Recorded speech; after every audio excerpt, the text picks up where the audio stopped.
वैदिक पर्सपेक्टिव के इस YouTube चैनल को सब्सक्राइब करें, वीडियो को लाइक व शेयर करें। ओम त्वमग्ने यज्ञवे पायुरंतरो अनिसंगाय चतुरक्ष इध्यसे यो रातहव्यो अव्रकाय धायसे कीरेश्चिन्मंत्र मनसा वनोसितम।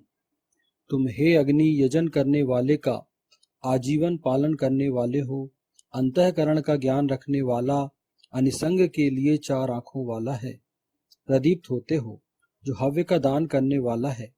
ऐसे व्यक्ति के लिए जो भेड़िया ना हो, चोर ना हो, धारण करने वाले के लिए उस स्तवन करने वाले के ही मंत्र का मनोयोग पूर्वक तुम सेवन करते हो, याचना करते हो।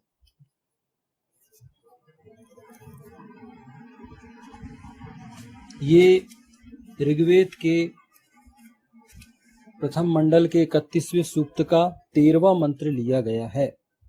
तो यही चीजें होनी चाहिए कि अब लोग क्या करेंगे, समय पे उपलब्ध कराएंगे चीजें।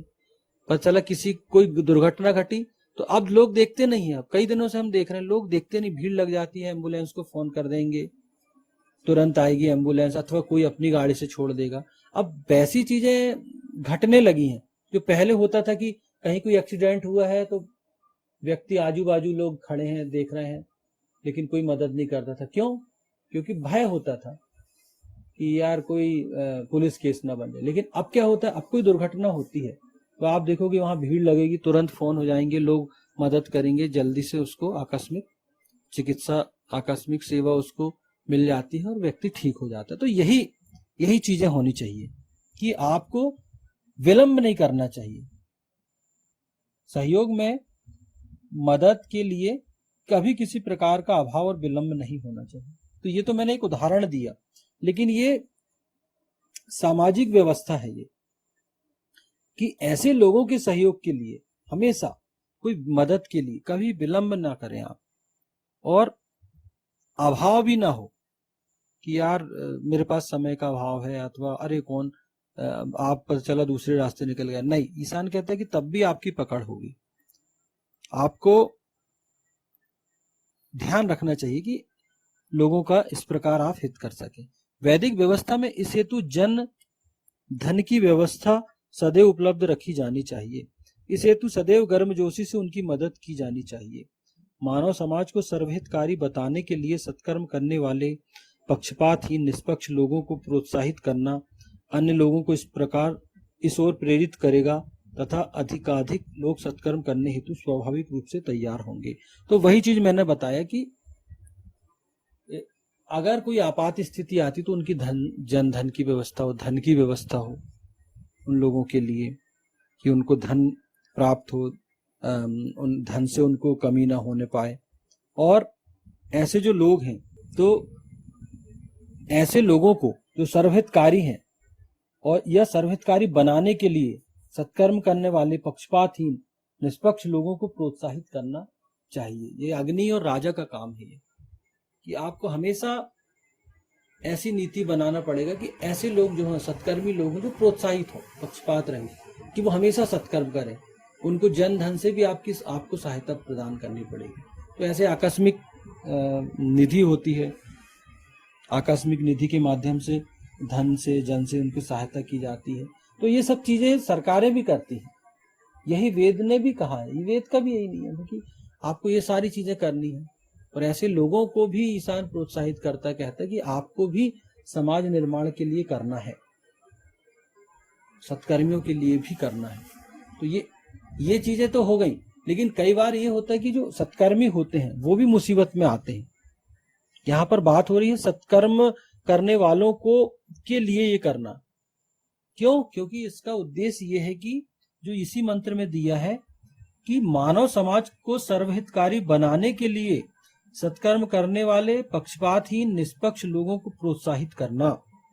ऐसे लोगों को, क्योंकि आपको सर्वहितकारी समाज बनाना है, समाज को सर्वहितकारी बनाना, उसके लिए जो सत्कर्म करने वाले हैं, पक्षपातहीन, निष्पक्ष, इन लोगों को प्रोत्साहित करना है कि ये अपने इस गुण को दबा के ना बैठ जाएं। उनको लोगों के अंदर अगर ये गुण है, लोगों की सहायता करने का, मदद करना, तो ऐसे लोगों को आपको हमेशा ये करना चाहिए कि इन लोगों को आप हमेशा प्रोत्साहित करें, ताकि उनसे प्रेरणा लेके नए नए लोग भी इन सब चीजों में इन गुणों को अपने अंदर वृद्धि करें, इन गुणों की।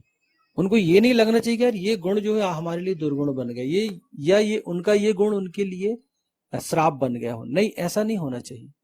ऐसे लोगों को हमेशा प्रोत्साहित करो, क्योंकि समाज का उद्देश्य ये है कि सर्वहितकारी समाज बनाना, तभी तो लोग अच्छे से जी पाएंगे।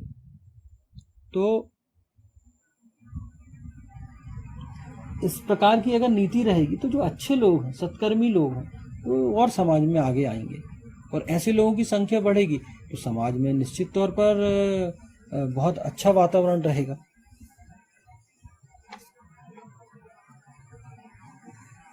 जो हव्य का दान करने वाला है, ऐसे व्यक्ति के लिए जो भेड़िया ना हो, चोर ना हो, धारण करने वाले के लिए उस स्तवन करने वाले के ही मंत्र का मनोयोग पूर्वक तुम सेवन करते हो, याचना करते हो।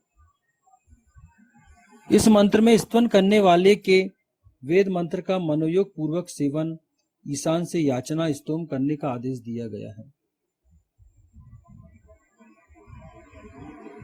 मतलब जो व्यक्ति ईशान का स्तवन करता है, ईशान की उपासना करता है, वेदाध्ययन करता है, वेद पाठ करता है, तो उसको कहा गया है कि ऐसा व्यक्ति जो हो वो मनोयोग पूर्वक वेद का सेवन करे। मतलब वेद मंत्रों को जब वो पठन करे, वेद मंत्रों को पढ़े, तो वेद मंत्रों को समझे अच्छे से और उसको अंगीकार करे अपने अंदर कि उसमें उसके लिए कहा क्या गया है, कि उसे कैसे जीवन जीना है, और उसको ईशान से याचना स्तोम करने का आदेश दिए गए।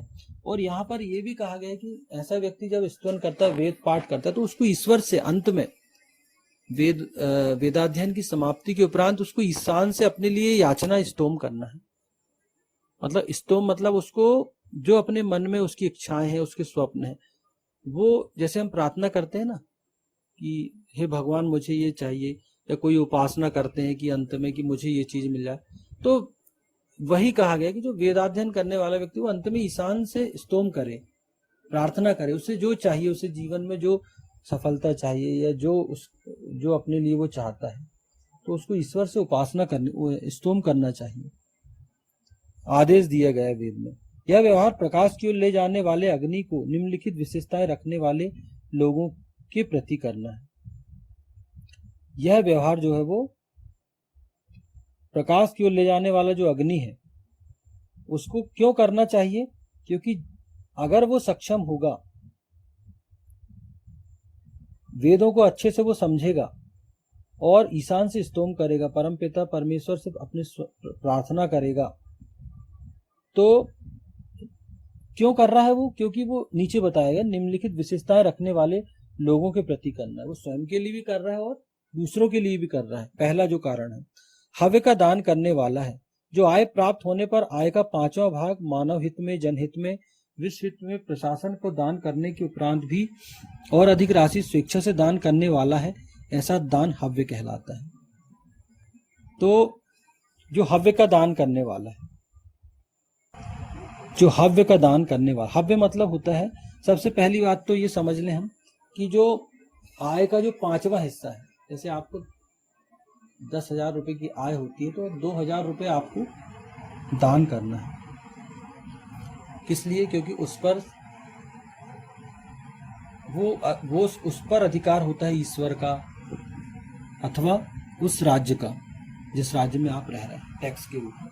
तो जब आप उस धन का दान करते हैं तो उसी धन से, मैं पिछले उसमें बताया था कि उस धन से आपको बहुत सारे निर्माण कार्य होते हैं, बहुत सारी उस आय पंचमांश से बहुत सारी व्यवस्थाएं सुचारित होती हैं। तो और उसके अलावा जो 5वां हिस्सा दान करने के अलावा भी जो स्वेच्छा से अन्य राशि दान करता है, ऐसे व्यक्ति को, ऐसे दान को हव्य कहा गया। जो दान तो कर दिए 5वां हिस्सा, लेकिन उसके अलावा भी वो समाज हित के लिए अगर कुछ दान करता है अथवा कोई किसी की सहायता करता है तो उसे हव्य कहा गया। क्यों? क्योंकि समाज में हम ऐसे लोग भी देखते हैं जो एक निश्चित राशि दान तो देते हैं, कि कई ऐसे लोग हैं समाज में, हमारे आसपास ही मिलेंगे, तो बहुत अधिक दान करते हैं,